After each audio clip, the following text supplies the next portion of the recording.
Olá, estamos começando a primeira aula gramatical, vamos dizer assim, da, do Aprendendo Grego, que lida tanto com a introdução gramatical quanto a seção 1AB. Então, os pontos que eu havia indicado por e-mail, que seriam trabalhados, são basicamente o artigo definido,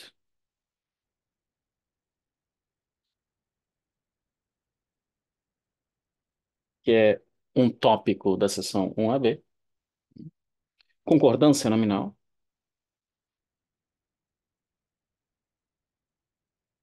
também é um tópico da seção 1AB, introdução ao sistema de declinações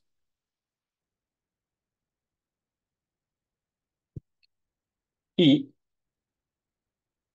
dentro dessa introdução, podemos dizer assim, o caso nominativo e o caso acusativo. Eu não vou trabalhar nessa ordem, eu estou colocando nessa ordem porque é a ordem do e-mail, mas eu não vou trabalhar necessariamente nessa ordem.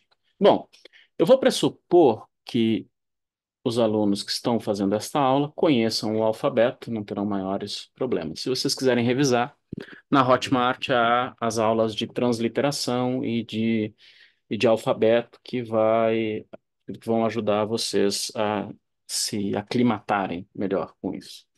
Eu vou começar, na verdade, com esses dois conceitos aqui, né? Conceito de declinação e conceito de nominativo e acusativo. Então, quando nós falamos em português, algo como o homem vê a mulher e a mulher vê o homem, aqueles perfeitamente acostumados com a gramática da língua portuguesa saberão que nós temos um verbo aqui que nós chamamos de verbo transitivo direto. Verbos transitivos diretos são aqueles que exigem um objeto direto, né?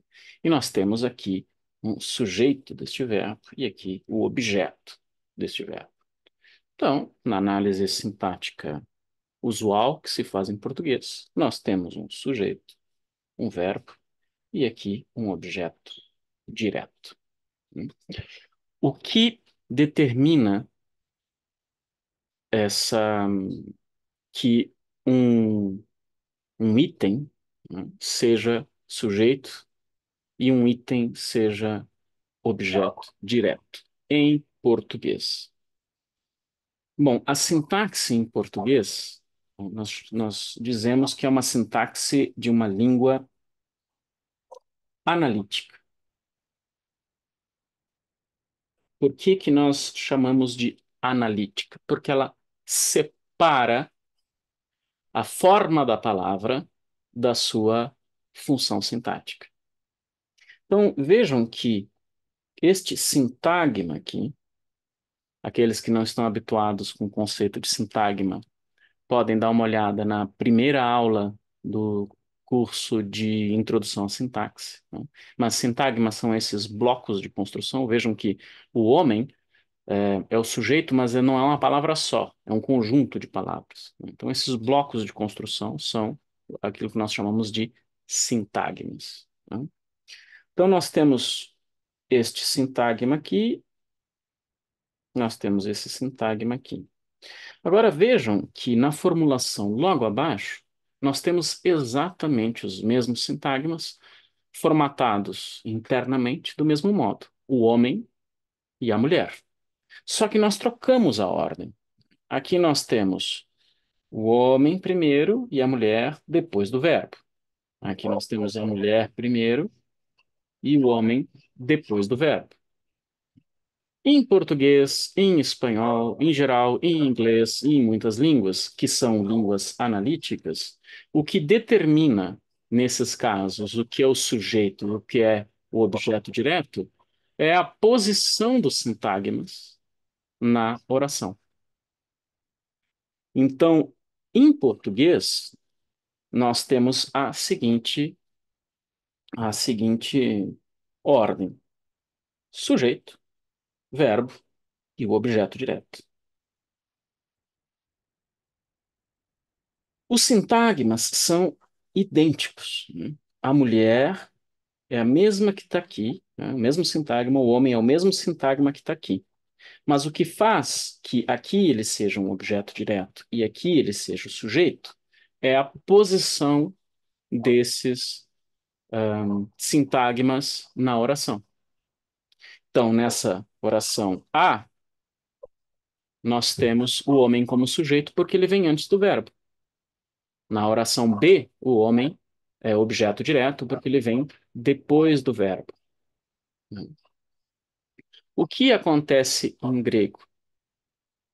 Claro que em grego nós temos uma ordem natural das palavras, mas o que determina a função sintática dos sintagmas não é a ordem das palavras, e sim modificações feitas nas próprias palavras. Então, tomemos a primeira oração, A, e coloquemos ela em uma oração em grego, né?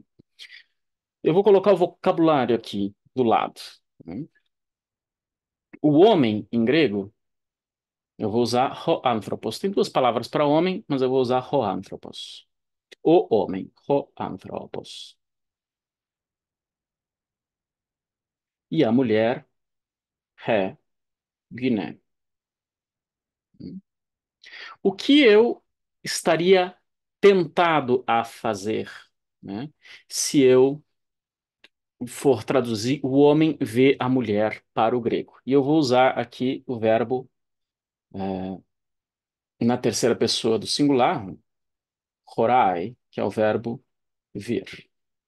Ver, aqui o homem e aqui a mulher.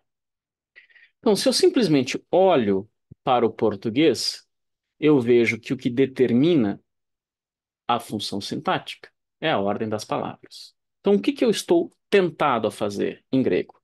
Eu vou pegar, se eu quero escrever o homem vê a mulher, eu pego ho anthropos, que está aqui, anthropos, que é o homem, horai, que é o verbo ver, he, gyne.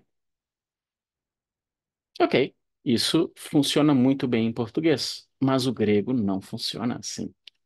Porque, ao contrário do português, o grego é uma língua sintética, e não analítica. Enquanto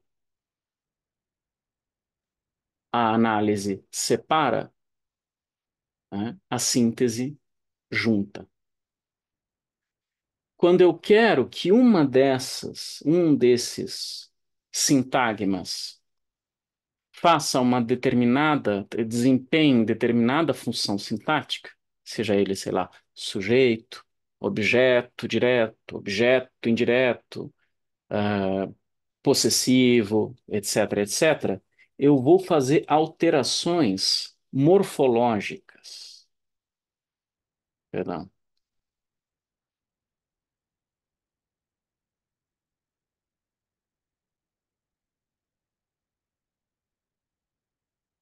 nas palavras que formam esses sintagmas. Então, eu não posso usar a mesma forma de anthropos para sujeito e para objeto direto. Para o sujeito, quando ele tiver a função de sujeito, ele precisa estar em uma forma. Quando ele estiver em função de objeto direto, ele precisa estar em outra forma. E é isso que nós chamamos de declinação. Então, o grego nunca vai escrever isso aqui, porque não faz sentido nenhum. Porque para eu colocar uma palavra como objeto direto, eu tenho que fazer alterações na própria palavra. Então, se eu quiser que o homem seja sujeito, eu preciso escrever ho anthropos. Se eu quiser, por outro lado, que ele seja objeto direto, eu não vou escrever ho anthropos. Eu vou escrever ton anthropon. Vejam que há uma alteração no fim do substantivo e o artigo muda totalmente. Ou seja, eu não posso usar ho anthropos como objeto direto. Eu tenho que usar outra forma dessa palavra, que é dessa expressão, né, desse sintagma que é ton anthropon.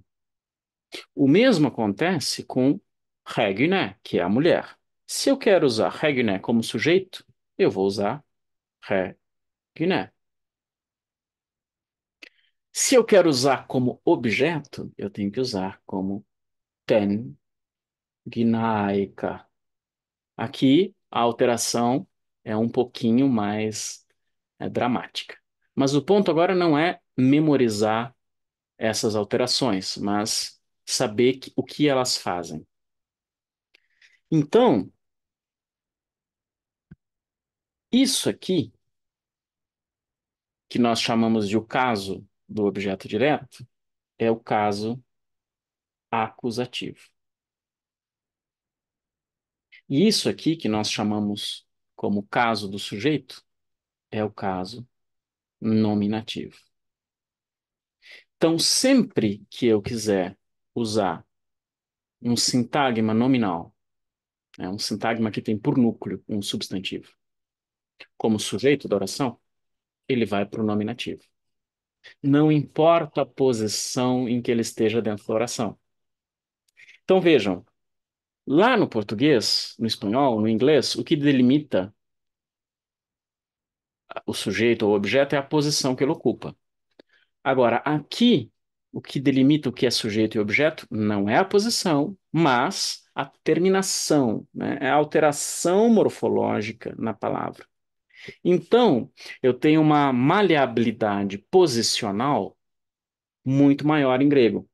Porque se eu quero escrever que o homem está vendo a mulher, o homem vê a mulher, eu posso, usando o homem e a mulher nos casos adequados, posicioná-los, né, onde eu quiser na oração. Eu posso dizer ho anthropos, horai,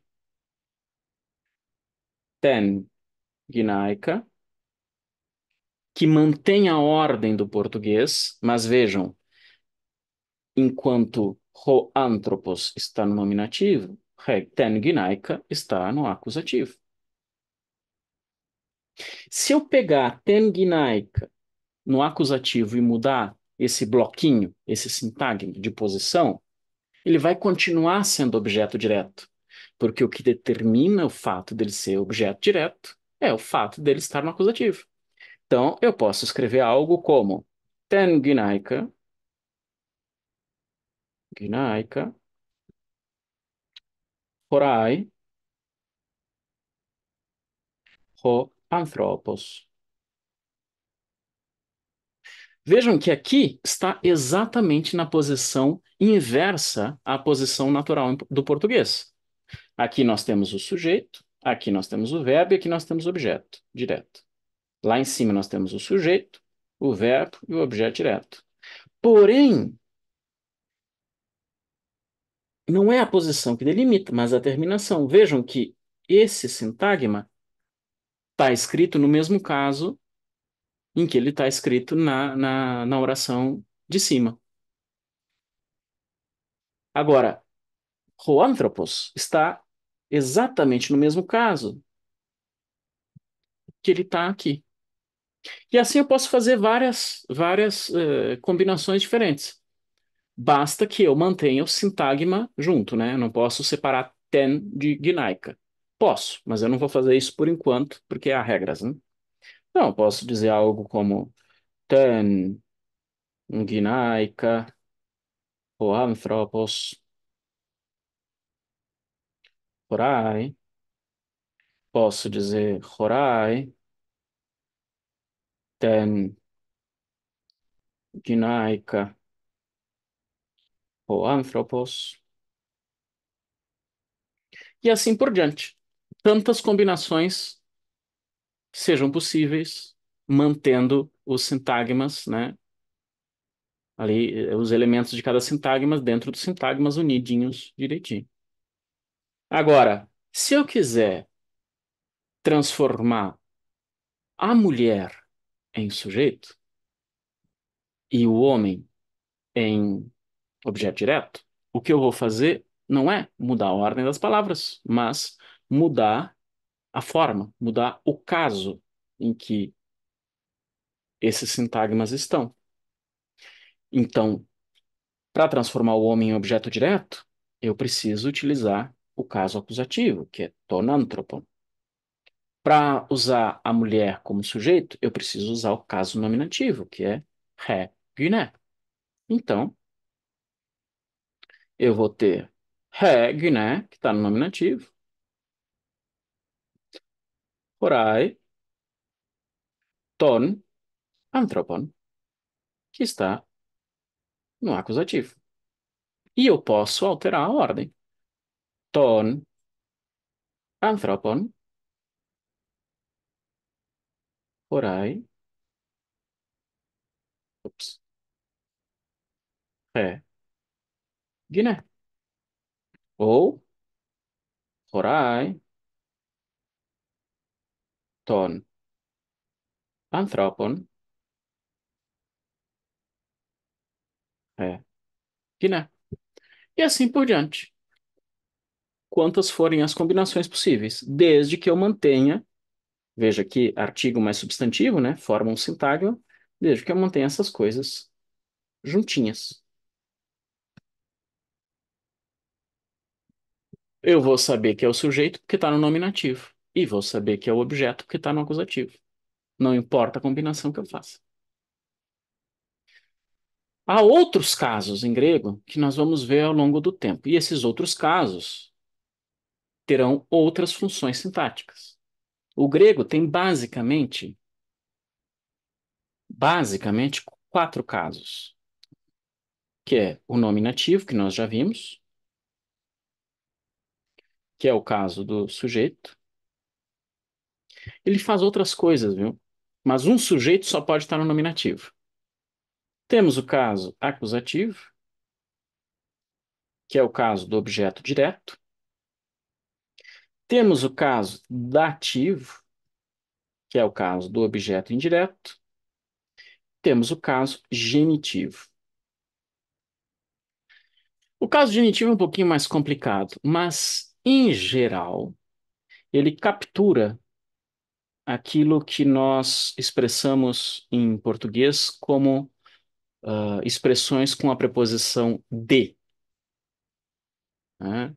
O livro do fulano, o irmão do fulano, a mulher do Beltrano, né? Eu venho de tal lugar e assim por diante, tá? Além disso, nós temos um quinto caso, que é o caso vocativo. É o caso que nós usamos para chamar alguém, né? Pedro, venha cá. Esse Pedro, quando eu uso como um chamamento, eu coloco ele num caso específico, que é o caso vocativo.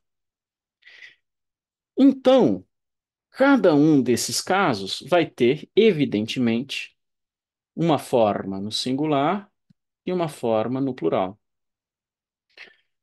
Assim, cada substantivo em grego terá, no mínimo, quatro formas no singular e quatro formas no plural, se o substantivo ah, admitir o plural. Não se preocupem tanto que isso não é muito diferente do pronome pessoal reto e oblíquo em português.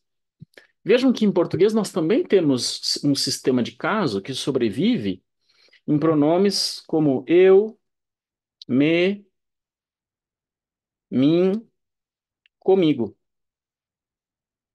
Eu não posso usar me ou mim em qualquer formulação. Então, o eu sempre eu vou utilizar quando for sujeito. Tá?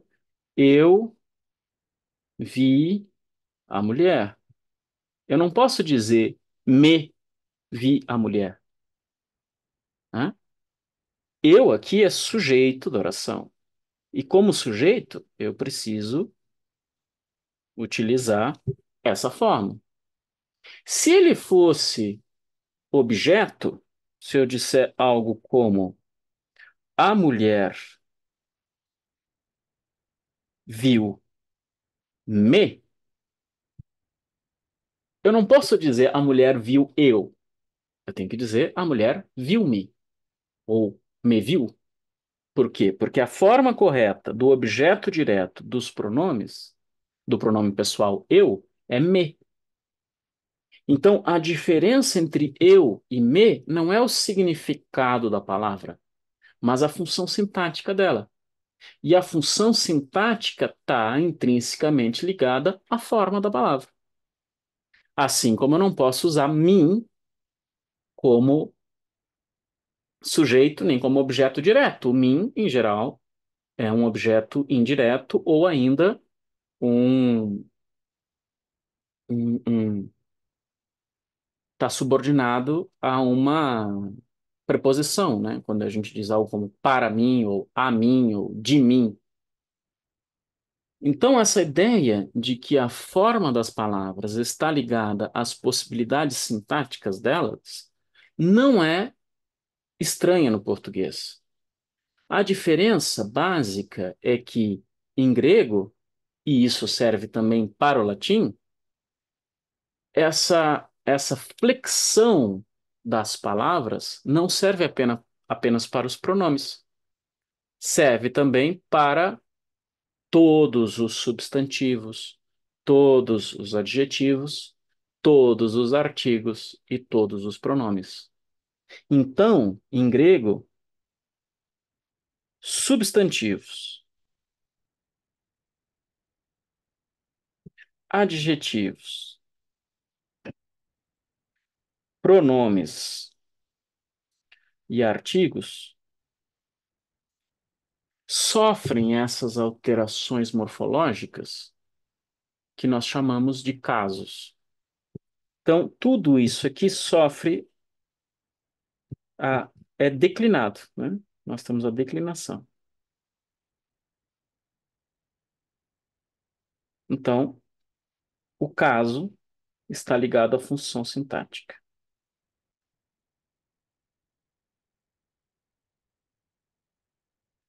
Então, se eu for construir um sintagma nominal, como em português o homem, em grego, se ele for sujeito, ele vai para o nominativo. Se ele for objeto direto, ele vai para o que a gente chamou de acusativo. Mas não é, evidentemente, só o núcleo, mas o sintagma inteiro. Se o artigo concorda com homem, ou seja, se ele está modificando homem, ele vai para o mesmo caso de homem. Então, anthropos,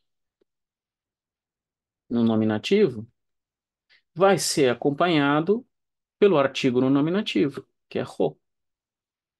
Agora, se é o objeto direto, eu vou ter anthropon no acusativo, que vai ser acompanhado do artigo também no acusativo.